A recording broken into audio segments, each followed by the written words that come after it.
28 seconds. 27. 26. 25 seconds. 24. 23. 22 seconds. 21 seconds. 20 seconds. 19. 18.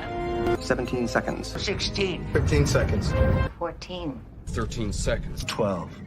11. 10 seconds. 9. 8. 7. 6. 6 points. Copy. 5 seconds. 3, 2, 1.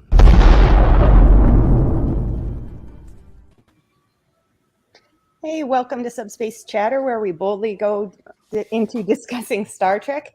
Today we'll be talking about the new Lower Decks episode, Crisis Point 2, Paradoxus. So let's go around and do introductions. Hi, my name is Vanessa, and I host a YouTube channel called I Love Bad Star Trek. Hi, I'm Montalban. I'm on a YouTube channel called The Vault, where we review Star Trek The Next Generation episodes every Wednesday at 8 p.m. UK time. And I'm Eve Zellick with the Starfleet Academy College of Music. And let's get started. So first question, what was your favorite Easter egg in the episode? I think I liked the scene where they were in the lab that was like the Genesis lab from Star Trek II, The Wrath of Khan. And I liked the fact that the scene opened on this like red laser thing that was like a prop that was used throughout Star Trek from 2 to, I think it was in the shuttle bay in Star Trek 5. It's been in a number of Next Generation labs, and I think it's a modern prop, and all the props are in the background. Were all recreations of the modern props. You could spot them, you know, and I like the spotting the modern props in TNG and Star Trek episodes. So I like the fact that they recreated them in that lab scene. They went to quite a lot of detail. Yeah. So props for the props? Props for the props. That was yeah. I like that. About you, Vanessa? I liked all the references to fan fiction because fan fiction, I think, is a driving force in Star Trek. You know, I really enjoy the references to that. I also really enjoyed the end of Boimler's sort of journey for the meaning of life, where he uncovers the Kitty Hawk. And it's this big disappointing thing, somewhat similar to the end of the motion picture, where they find it's not Voyager, it's Voyager kind of thing. So it's the fact that it was Katiha. I thought that was so silly and enjoyable. I really like that. I have to say that was actually mine too, was the Kitty Hawk, because that was my first thought was Voyager all over again. Although the wrinkly back kind of made me cringe, to be honest. That was horrible. I was just like, oh man, like that, no. But yeah, I like for me, that was the big one, was the one to the Voyager. And then I did notice all the props like Montalban too. So, because for me, that's always interesting to go back and see them all. But all right. So anybody else notice the nod back to Kirk Thatcher, aka Punk on the Bus? When they were in Sydney and they met the punks. Yeah. I also thought it gave me sort of Terminator vibes, you know, when the Terminator characters go back in time and he has to like raid the bikers for like clothes and things, you know, get the right boot size. I thought it was sort of like a bit of a nod to Terminator as well. But yeah, it was quite cool. They even had the ghetto blast. I really enjoyed when the line that Rutherford says, where he's like, we gotta beat up some bigger punks, so we can get close to our size. Yeah. I really enjoyed that. I'll be honest, in a fight between them and bigger punks, my money's on the bigger punks. Because the punks aren't going to fight according to Starfleet rules. Yeah.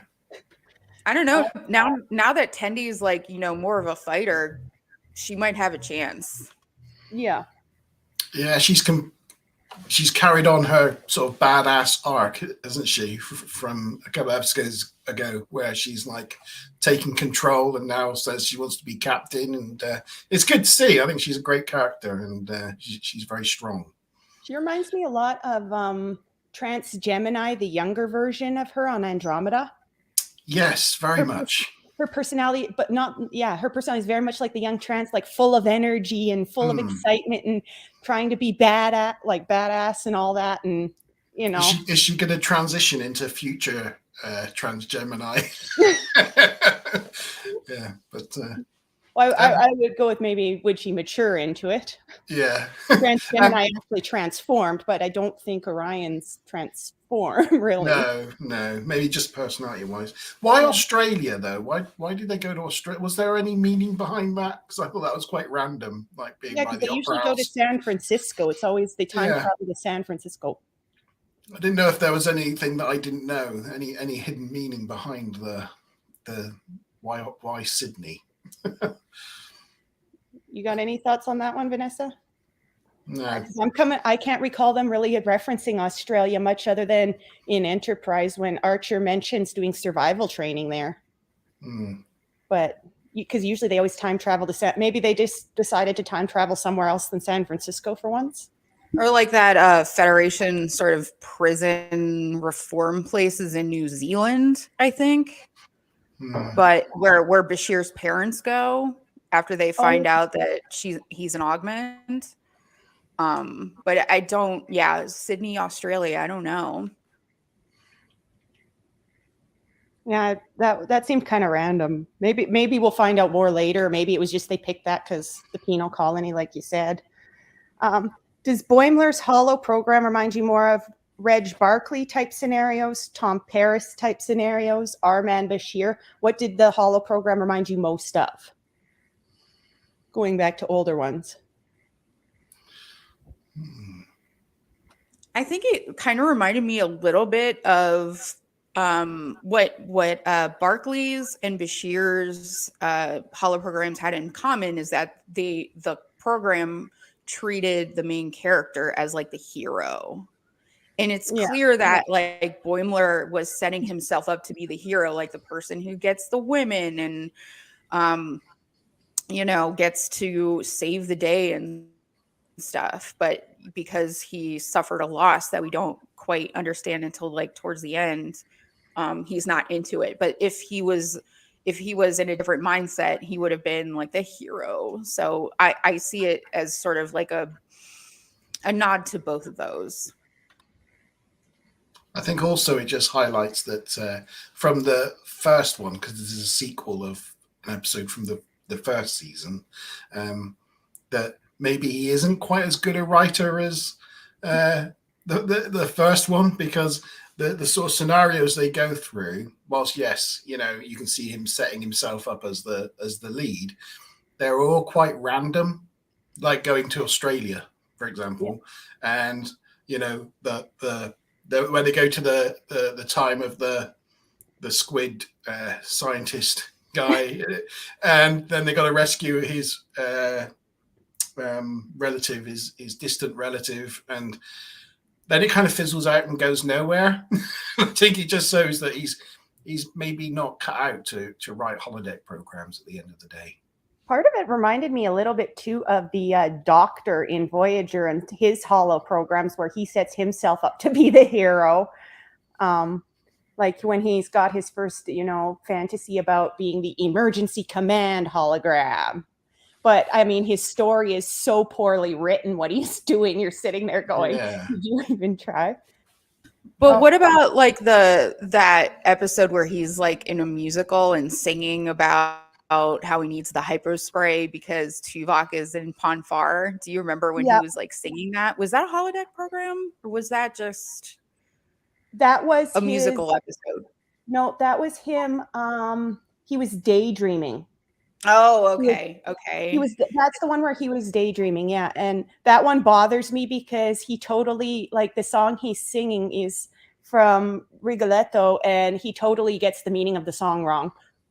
It's another one of those episodes that bothers me because they screwed up the musical reference so bad. I just want to like scream. But the doctor can sing, and that's nice. See, like Dan said, I thought of Janeway's Hollow Adventures. Sure. Yeah. Gosh, what's the character's name? The black and white character. You mean Arachnia? Oh, that's Bride of Chaotica, that episode. Smiler Rainbow says, when Tendi comments that Romulans changed their minds made me smile. Boimler couldn't keep track of the plot lines. Yeah, that's true. Yeah, he's kind of got all his plot line. He's not the author that Tom Paris is of Hollow novels, that's for sure. No. But well, like Mariner said, he kept going off book because he was like really kind of paying a really close attention to a side flavor character that's meant to like give it color. And you could tell in the sort of like psychic person or wizard or whatever it was sort of just making things up on the spot and clearly ad-libbing and not very well. Yeah, that part, him looking for the answer to like the meaning of life. I started thinking Hitchhiker's Guide to the Galaxy, but yes. that So, one. Yeah, when the rock thing came out of the ground, he was like, "What's the meaning of life?" I was like, 42. Yeah, that me too. I'm like 42. Dan said that the Hollow novel for the black and white thing is Captain Proton. Thank you. Yeah. Captain Proton. Yes. Sorry, my 50-year-old or my nearly 50-year-old brain was like not keeping track of that conversation. And now you said Captain Proton. It's all fitted into place. I'm wondering with some of the alien designs here, if they're getting some of their inspiration from Star Wars, because that one side character he starts paying attention to reminds me of Sebulba the Dug, who races Anakin Skywalker in episode 1. That whole thing was very Star Wars to me. Yeah. That like speeder bike chase, and, you know. Yeah, it was very like prequels vibes. Yeah, that I was thinking we were on Tatooine, like it was just very Star Warsy, which isn't a bad thing. Dan says going off book seems to have a completely different meaning nowadays than it used to. I think as well. Maybe he was referencing a lot of other films in his holodeck writing, because we had that sort of Star Warsy vibe, or with the market scene, it was almost Star Wars / Indiana Jones-ish or something. And the speeder bike chase through the desert was sort of very Star Warsy, and then the sort of Terminator references with the swapping of the clothes and the time travel. I don't know if maybe he was just. He was just referencing lots of other films. It's almost like he like with what Vanessa said earlier with the fan fiction, it would be like, it's kind of like he just basically sort of vomited up a whole bunch of like everything he could think of and just shoved it into one. And then when he started going off script, he did say it was adaptive, but it didn't seem very adaptive. Like that one female character, the love interest or whatever, she's just totally didn't know how to act after he didn't stay on script. And once again, we have Boimler. Oh, sorry. Sorry, Karen. I was just about to say, I don't think they have a script. I think it's a story that they follow along, but I don't think they're like reading lines or memorizing them. So that's how I understand off book is going off book is just like, is actually just when you memorize your lines. And the way that they talk about it, Mariner says it means the story is going in a direction that it wasn't intended to, I think. Going off script, essentially. And Smiler Rainbow had a comment there. Smiler Rainbow says, what was your favorite way they broke the fourth wall?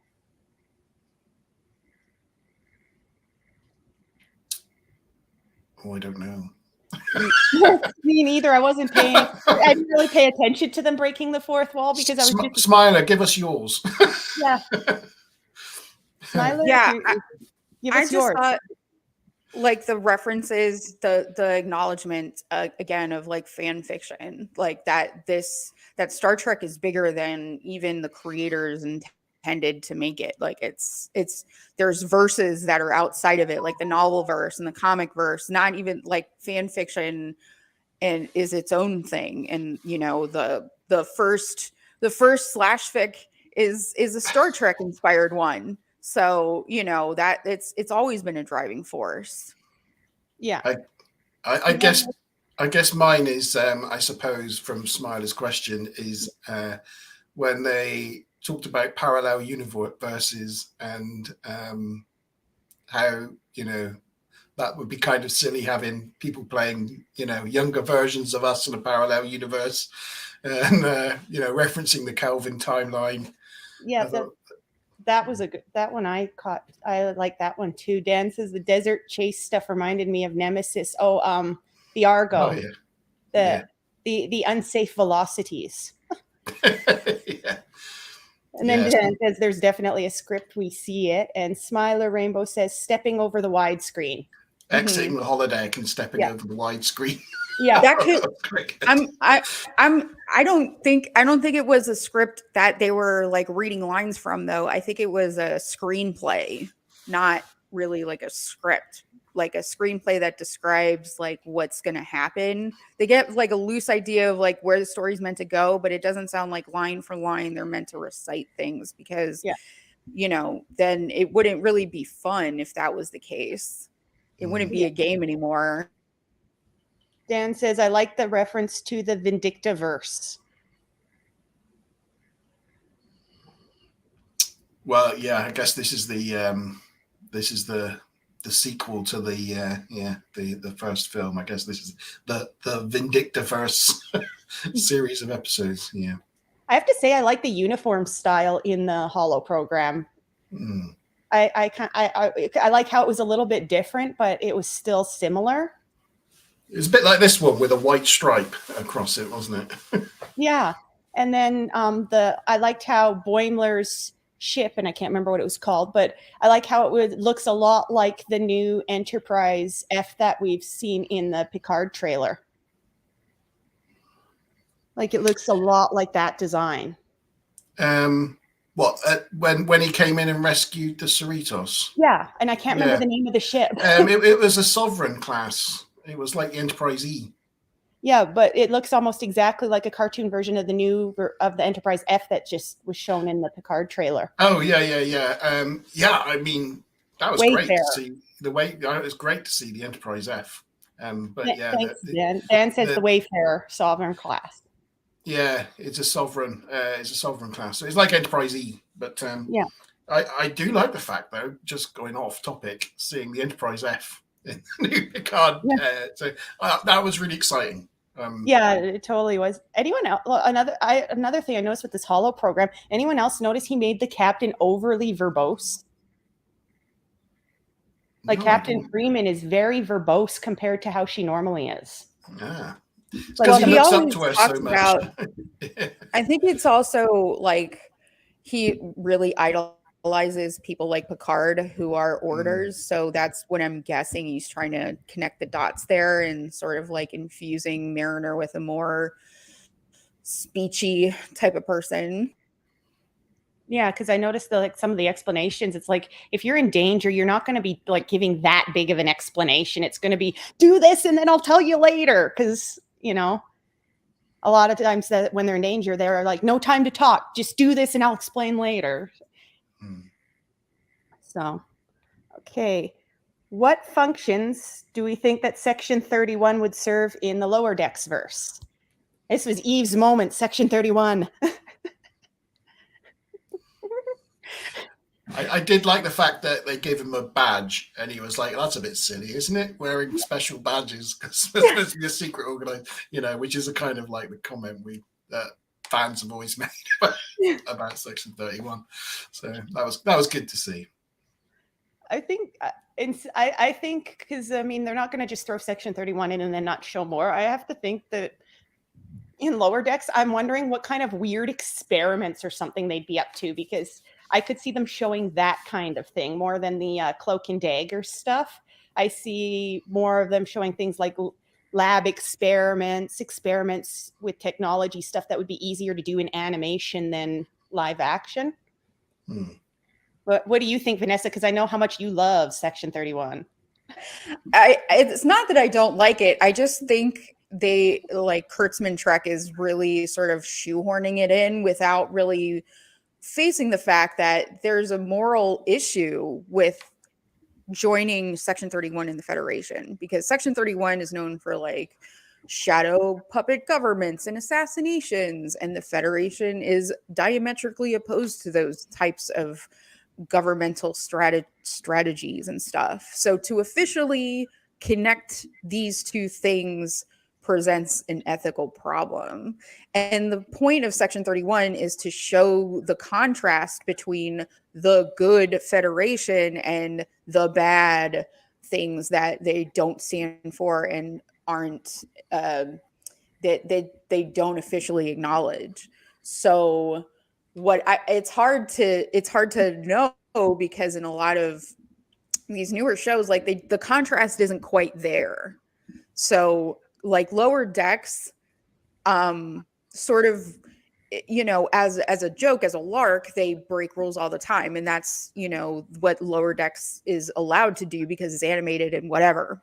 But like Section 31, where's like what like I just don't really see what message meaningful thing they could be talking about there. There's some comments here. Yeah, we got Smiler says, I liked when she commented, and now for the big speech, oh, we're going all Kirk instead. Yeah, I like that one, because it's rare we get to see Boimler actually lose it and not hold to his high Federation ideals. He tends to be a little self-righteous normally. And Dan says, I am very hopeful we'll see Boimler and Mira Georgiou team up in the forthcoming Section 31 show. I would love to see that. And as far as the whole like shadow Section 31 viewer thing, Vanessa, even Sloan addresses that kind of in Deep Space Nine when he tells Bashir, I need men like you so men like you can sleep at night. So he's kind of like, I mean, Section 31 almost sees it as it's like their job to babysit the Federation almost. Right. But like they don't, but like Federation doesn't officially acknowledge them. They're not in the Deep Space Nine. They don't officially acknowledge that they're part of that. They do anything that they have. Enterprise too. They just say like they just kind of do their own thing that just happens to do things that are in the Federation's benefit in a roundabout way, but they're not like a part of us. But in the Kurtzman verse, they're explicitly part of the Federation, which is weird. So it's like freely known about.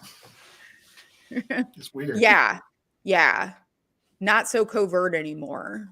Yeah, but when we see them like in Discovery and stuff, sure, they're out in the open. Section 31's out in the open and everything. So I'm wondering if with the new show we're going to find out why they went underground, like why they were shoved to the background. You know, was it they pretended to shut down and just never did, or how did they bury? How was the knowledge of them buried so well for so long, but they continued to exist? Like that part intrigues me. You know, maybe their headquarters is somewhere else, or I don't know, just that part intrigues me. Smiler says, oh, good shout. Damn, that would be cool with the Section 31 plot line. Yeah. I'm really hopeful for that one. And Dan says, I think we'll have more time to delve into the moral ramifications of Section 31 in the upcoming show. Difficult to find time for that otherwise. Yeah, I think we have to wait till we get the show to answer questions. Is there going to be a Section 31 show? There is. They've talked about it since like I think season 2 of Discovery.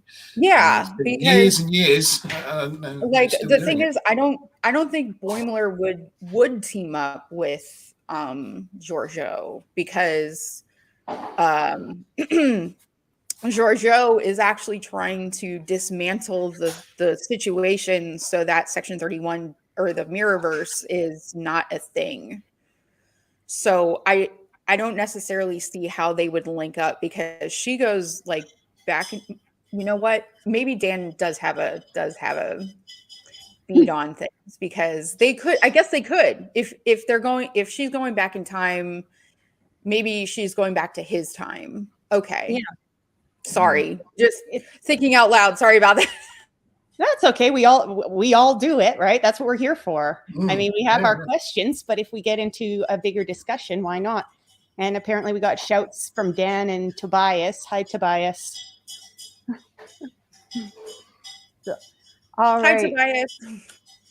Hi. Should we have seen a time travel story coming? In short, I say yes, because time travel has been such a big deal since Voyager and Enterprise. But what do you guys think? I think they're always. Guys here generally, I'm sorry. Oh, sorry. No, it's time travel is a part of Star Trek, isn't it? And each Star Trek series has a time travel episode or two. So I think they are due a bit of a time travel scenario. Yeah, I don't think it would be Lower Decks without time travel. I don't see. I actually am surprised that it took them this long to do it. You know, it's an animated show. They can go. The capability, the possibilities are completely infinite in terms of like where they can go and what they can do. So, also, you know, it's been a thing since TOS with City on the Edge of Forever. So, you know, and the sort of fatalism that comes along with time travel and that kind of thing. And we also saw it in like Picard too. So it's surprising that Lower Decks took this long to do it, but I'm fine with it.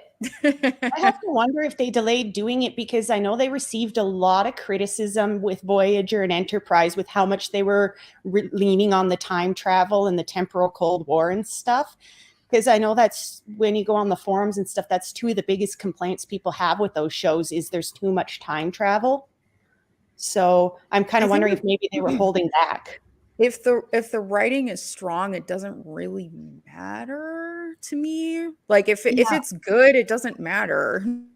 They've been leaning on the holodeck enough, and that's also another criticism sometimes is too many holodeck episodes. But you know, they've been leaning in that angle. But as you say, if the writing's good enough, then why not? You know. Smiler says maybe Tendi could be Captain in the Mirrorverse. Actually, I could see like Captain Killy almost. In the Discovery Mirrorverse, I could see that where the sweet, lovable, hyperactive crew member is all of a sudden this like, you know, cold, calculated, feared person. I agree with that. That would actually be kind of. And Dan says time travel has also, of course, been a part of Picard season 2, Strange New Worlds. Yeah. Literally every Star Trek, basically. And Dan says, Tobias Rex, did you enjoy this week's Lower Decks episode? I thought it was interesting. This episode wasn't just a holodeck episode. There was the Boyme's dreaming sequence. Yes. It's nice to see dream sequence too, where it's not a clip episode like that awful TNG one where all we get is clips of Riker. Because that one annoyed me. I really like the fact that in the holodeck, because it was a movie, it was in the letterbox format, and they gave it like you saw like flickers come up on the screen, like old movie style film reel, you know, of like dust particles on the film. You saw it throughout the program, which I thought was really interesting. But, gave it that. Yeah, that was an interesting aesthetic choice. Yeah, and then when you went to the dream sequence, I figured it was like a dream sequence straight away because the widescreen disappeared and the filter disappeared. So I was like, oh, so you know, we transitioned into something different, and and it turned out he was in sick bay. Dan's clapping back at me. He says, "Sacrilege! Shades of Grey is brilliant." Dan the contrarian. Yes, indeed. He knows that's objectively a false statement. There was like no story. It's a season finale. All they're doing is flipping through clips. It is just painful. It's a forgettable episode because it doesn't do anything. Yeah, it doesn't do anything. And like I mean, for a second, I got a little choked up because I was like, oh no, not Riker, even though I've seen TNG and I know that he survives, obviously. But, you know, that other than that, it really didn't matter at all. Yeah, it's one of those episodes where it's like, you guys really just didn't have an idea and copy pasted. But that's okay. All right. Of the It was down to the writer's strike, wasn't it? There was a writer's strike. That's what I was thinking. Like season 2 was short because of the it was short because they didn't have the scripts because of the writer's strike, and they just had to do a clip show at the end just because they had nothing it's so else funny to do. because it's so funny because like season 1 TNG is just not good, and like the writer's strike, you know, also not good. So like whether the writers were there or not, like the first 2 seasons not so great. Dan says we should have a Shades of Grey discussion sometime. It's genuinely like the only Riker episode I enjoy.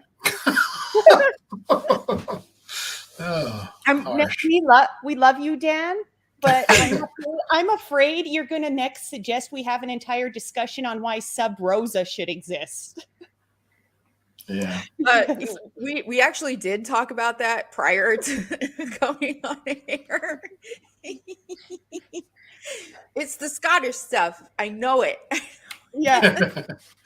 It's Smiler Rainbow says the clip episode is at the end of a budget episode. Yeah, basically. But like, I mean, you would think you got to save up for that. Like it's a little bit, you know. And it's like there was a set. They were in water and like there was graphics on the computer and stuff. It wasn't like it cost $0, you know. Yeah. They could have, you know, had what I said when I did a video about that episode, I said that they could have had somebody just give a monologue. They could have had Patrick Stewart give a monologue about a time that where he regretted his choice or something like that, something like in The Pale Moonlight.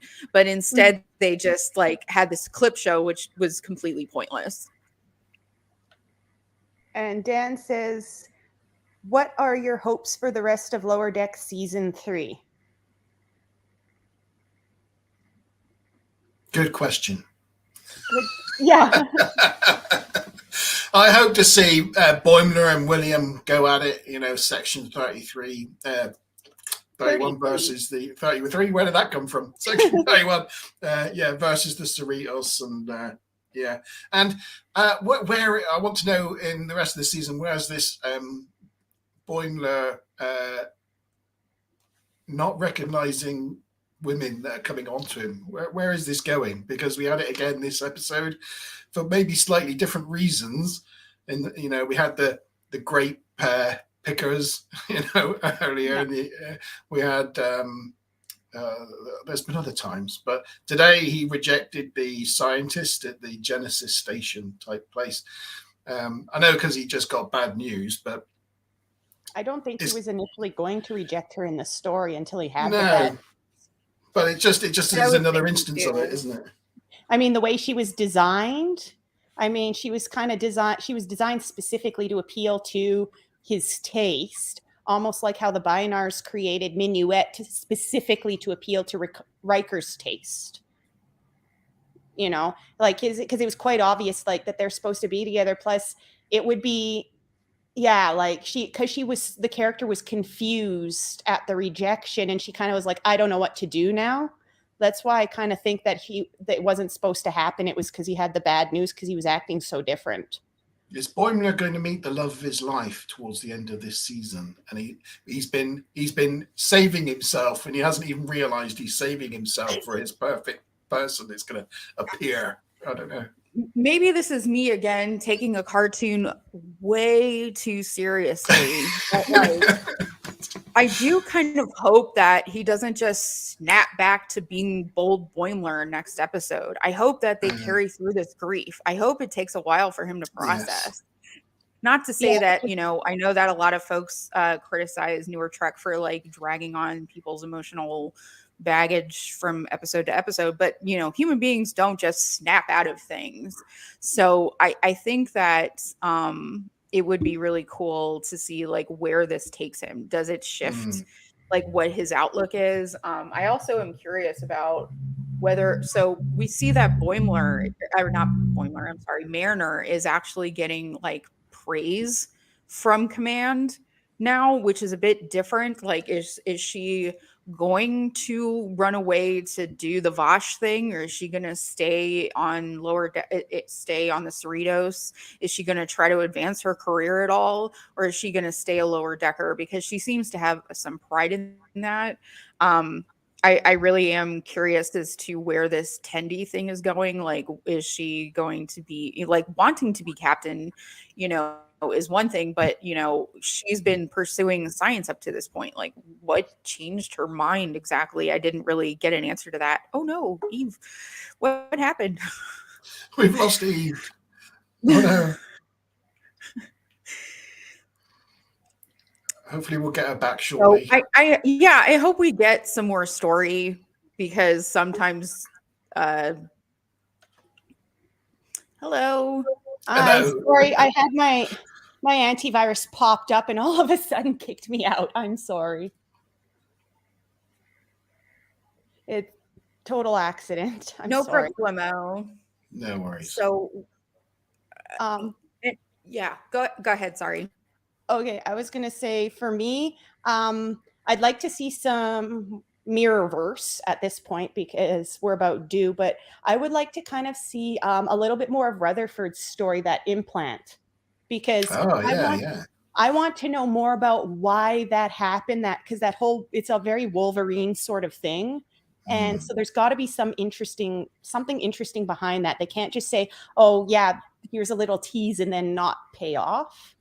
But at the same time, I like what Vanessa was saying. I would like to see like Boimler's grief carry through. I mean, we started to see that a little bit in Deep Space Nine, like Worf's grief and how it changed him and how he started behaving. And I think it would add something to Boimler's character, because it's obvious, like losing his transporter clone, he's, feels very strongly about this.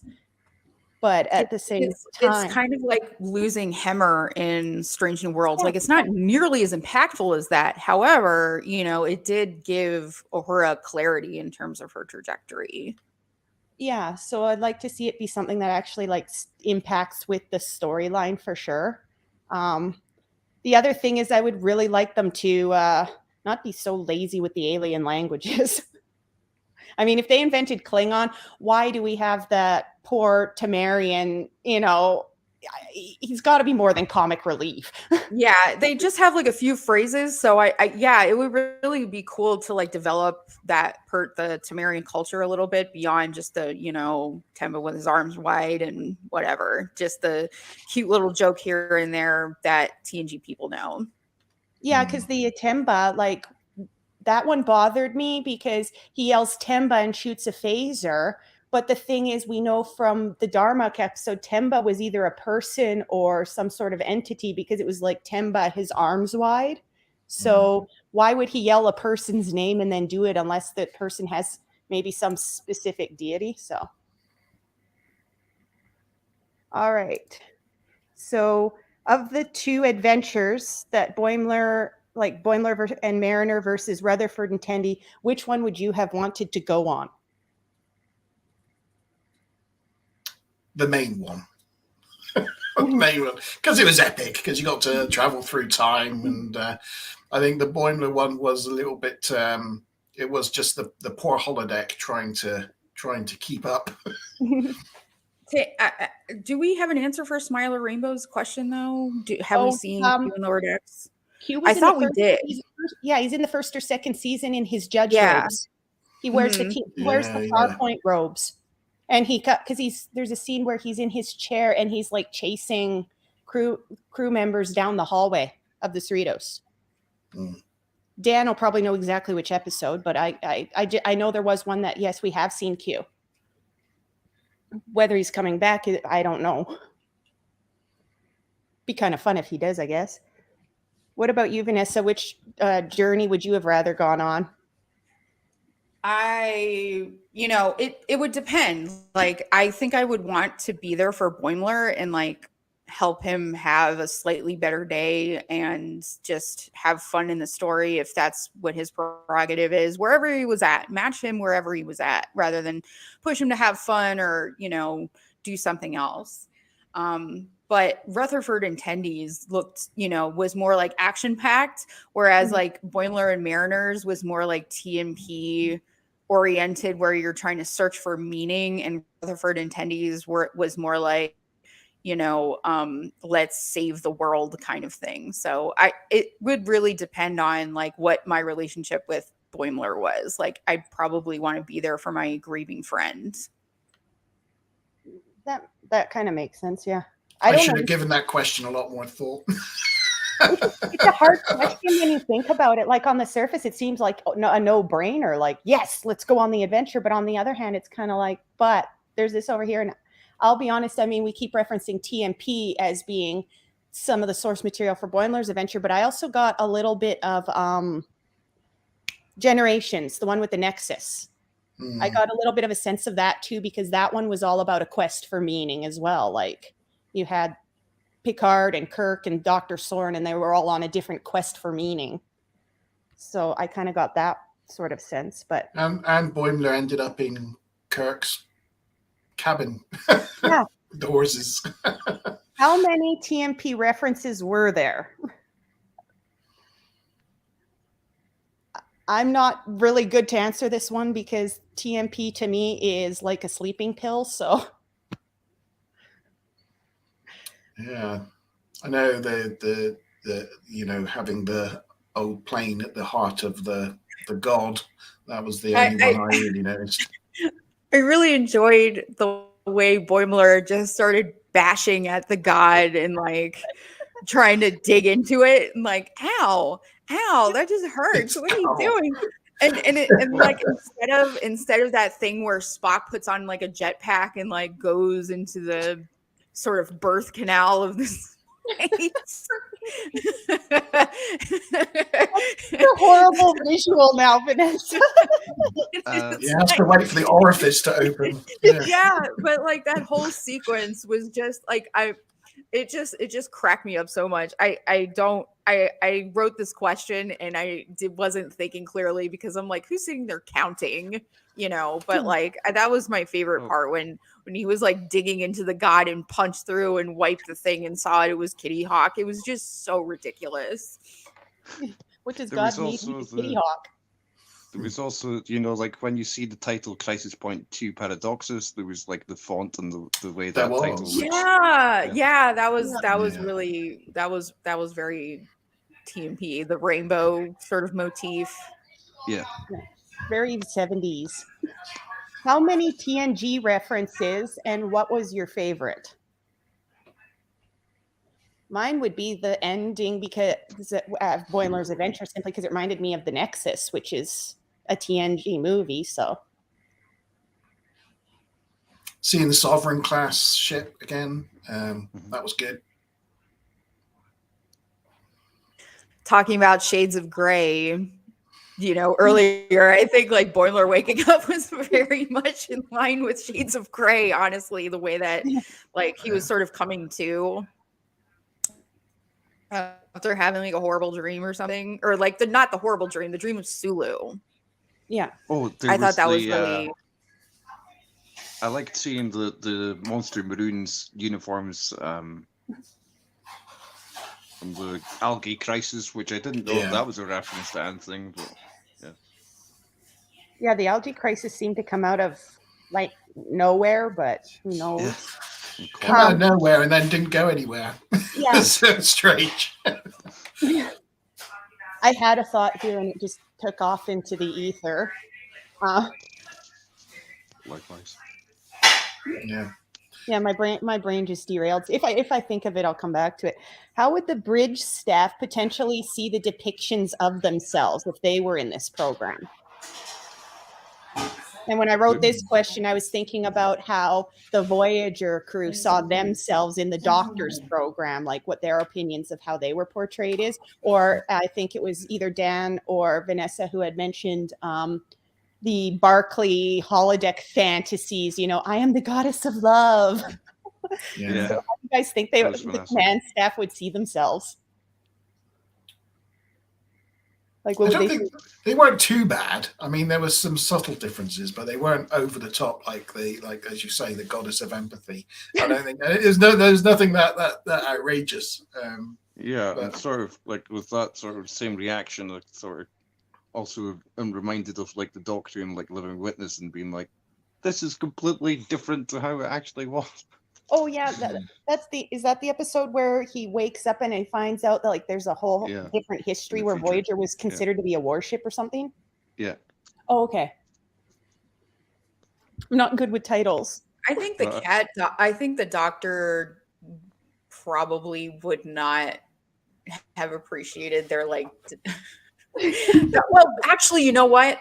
The you can't BS a BSer is very much in line with who she is. I take that back. Yeah, it was. I think they made her a little. I think he did make her a little more sour, to be honest. Like you can kind of get a sense of what Boimler thinks of the bridge staff almost by how he depicts them. Yeah, and that's sort of like the sort of thrust behind these sort of holo novels. They sort of like are a way to look into the creator's mind, and it's sort of like a meta commentary on Star Trek in general. I think maybe. Yeah. How would you review Paradoxus as a movie? Yeah, it's difficult. It's difficult because I think the whole premise of it is the fact that Boimler's not that great at creating holo novels.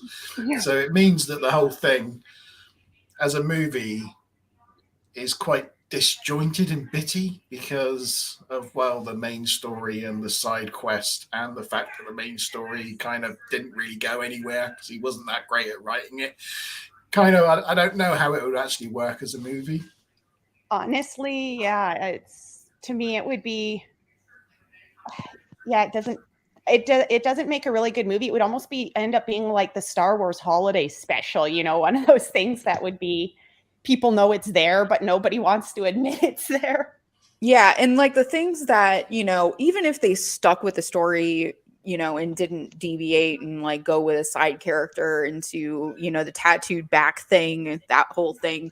Even if they didn't do that, you still had like, the cheesy sort of like romantic interest who is there literally just to be his girlfriend. And, when Boimler rejects her, she just stands there and goes, I don't know what to do now. Because Dr. Helena Gibson. Right. That was in her entire purpose. So, they're sort of like obliquely referencing Bechdel there, where it's like a woman's purpose is just to be the romantic interest of a guy, essentially. Maybe that's why he ignores the workers on the raisin farm, because right. they're not, because I mean, we see her, his ideal essentially, and she looks like a Barbie doll, she's got the long blonde hair, she's well proportioned, she's okay. Yeah, she's you might think perfection. But as far as like rating the movie, and even if they played it straight, my point was like, even if they played it straight, I don't think it was very good. No, it would fun episode though. Yeah, like a Ferengi episode. Yeah, I think to me, like the Starship sequences that begin and end what we see off the Paradoxus movie seem quite exciting. So I think that and I guess like what you're talking about, like side quests and stuff like that, we don't see much of that. And also like what we do see of the film, or so-called film, but it's really a holoprogram, is dependent on the interactivity that Boimler does in sort of game or whatever. And obviously, like, he's not going to have that, that search for a meaning, all the time. Like, even by the end of this episode, he's like, maybe like I shouldn't have been on that quest or whatever. He reconsiders that. So yeah, like if the whole holoprogram was replayed, then all of that part wouldn't be in it. So it'd be completely different to what we actually see. And then go ahead. Oh, I was just going to say, it really bothered me that he just sort of dropped his quest for the meaning of life, like just like that. Like maybe that's something I shouldn't be doing. And that's like the entire episode was about that. And then at the end, he's like, never mind. Well, Like, it makes okay. sense to me. It made sense to you, Dan? Yeah, in light of his conversation with who we think is Sulu. Yeah.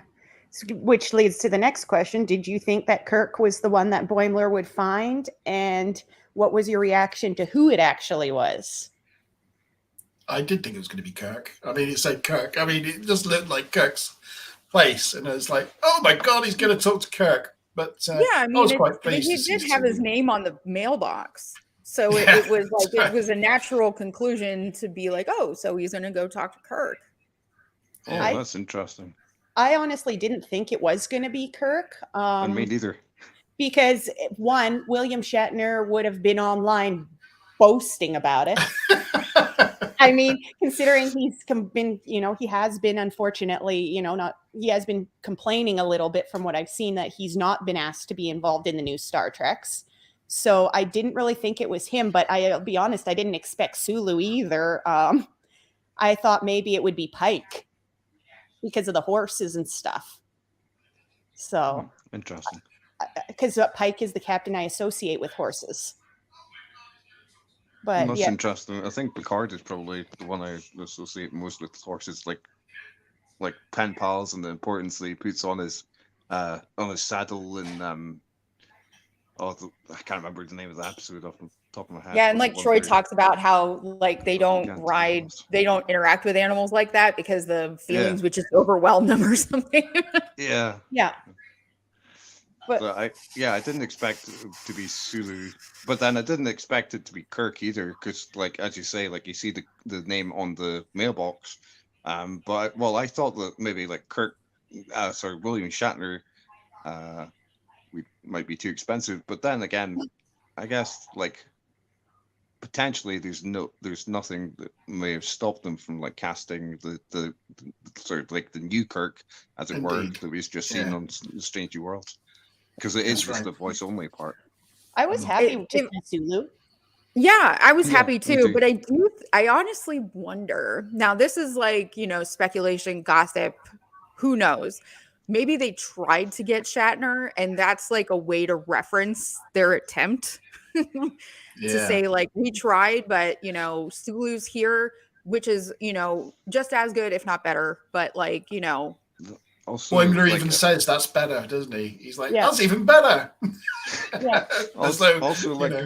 I've talked on different podcasts and stuff like that quite a lot about like the connection between like Sulu and Kirk's final moments, and so like watching this episode I thought that's something I should be like paying attention, but you never know. But I don't think so. Because I've always been like, what came first, like Sulu saying "Oh my" or Kirk in Generation saying "Oh my" when he's dying? This episode finally sort of brings them together. Are they seriously battling it out about that, like 2 words? Yeah. Oh my. Because fans don't sit there and pick at the minutia, right? Yeah. No, we don't think about those things. I mean, we could all go on the forums and see an argument over, somebody's rank pips being slightly too far apart that goes on for 3 days. So some people get that far into it. All right. So at any point, did you figure out something was fishy about Boimler's clone's fate, or were you surprised? I'm a simple man, so I was like, I didn't give it any thought to begin it. I thought it was just a plot device to give Boimler some angst. But so I was surprised at the end, but that's because I'm simple.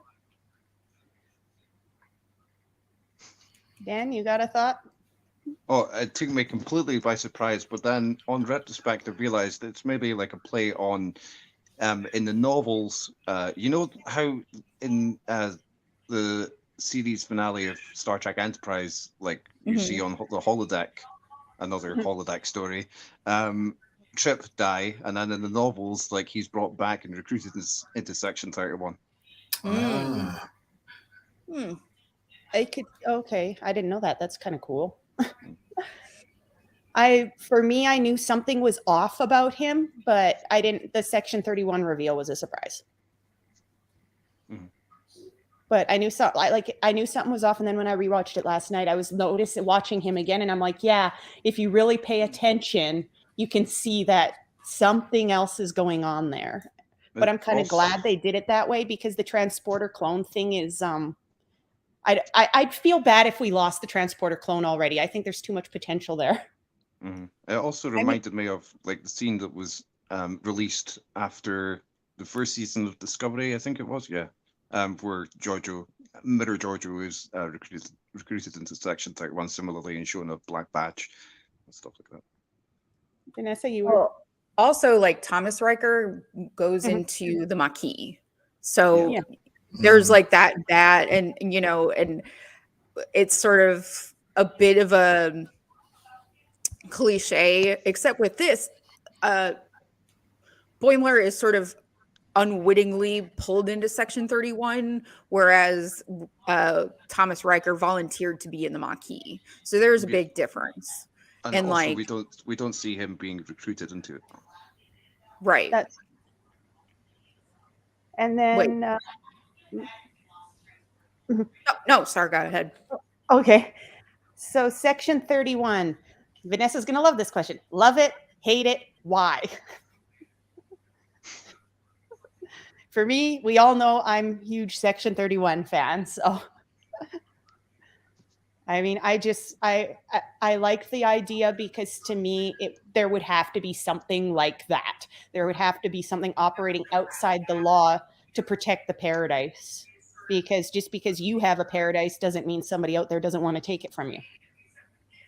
It's like A Few Good Men. Have you seen A Few Good Men, where Jack Nicholson gets up on the stand and, you know, he's like, yeah, I ordered the red alert because, you know, we face where I can't remember the exact way you phrased it, but basically, you know, we're facing the ugliness so that you don't have to, kind of thing.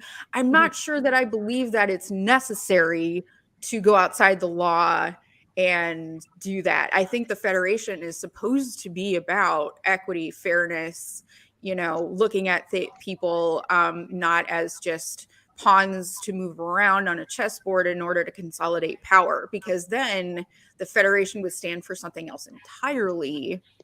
And that is everything that Section 31 stands for, as I mentioned before, is diametrically opposed to the Federation. So they would have to grok that contradiction somehow. And I don't, and as it stands, I don't think they have in the Kurtzman verse. Yeah, as you say, it kind of goes against everything that the Federation stands for. I think we're supposed to dislike Section 31 because of those reasons. It kind of makes a mockery of Starfleet and the Federation. So yeah, I like it because I like it as it's a, you know, you need those antagonistic devices in a perfect society to cause conflict and, you know, all that sort of thing. So I think I like Section 31 for that sort of thing that it brings the Star Trek universe. But as a lover of Starfleet and the Federation, obviously I very much dislike Section 31. For me, I like the fact that it kind of shows us that the Federation isn't perfect. And yes, for me, like I don't know, like I can't. Otherwise, to me, it's unbelievable, because there's no way you could have such a perfectly flawless utopia without somebody getting their hands dirty once in a while. I mean, like, we never see in Star Trek that the Federation is 100% perfect. I mean, you have like the Prime Directive and the way that they treat the Maquis and that kind of thing.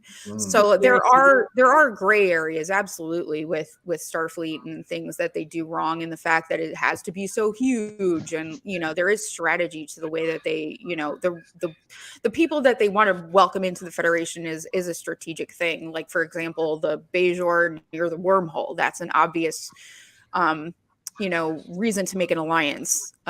So there is like a purposefulness, but, you know, to like assassinate people, to place, you know, create puppet governments, that kind of stuff.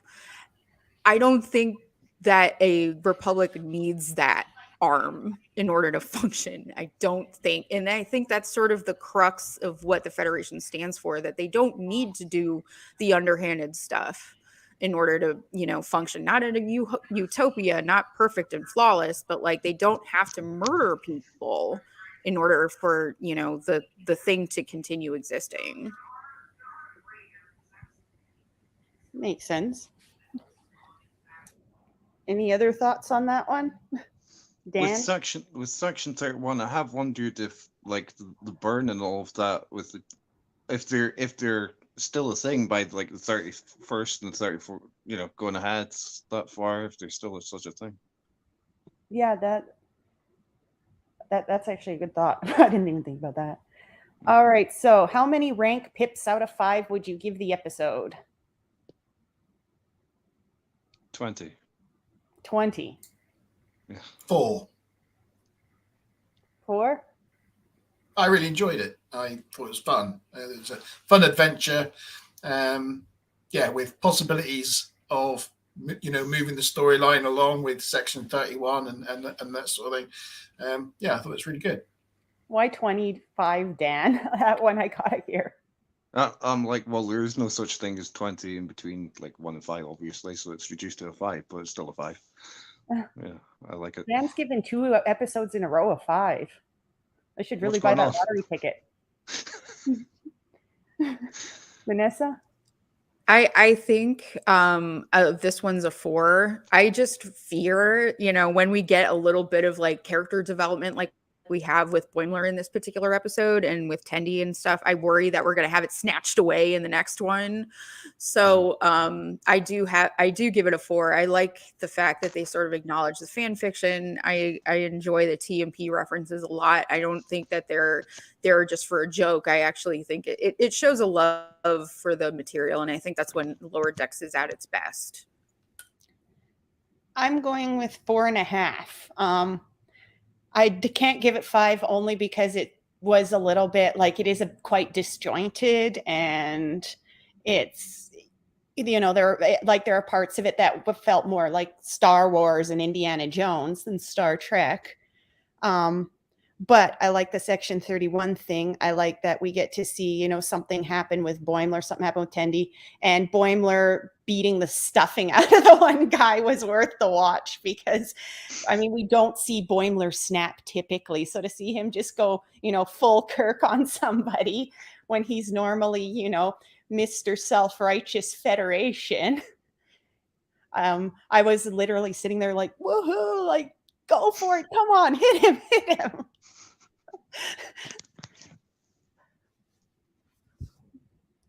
All right, so thanks to the panelists for joining this discussion. We hope you, the viewers, enjoyed it. Sorry about my technical issues.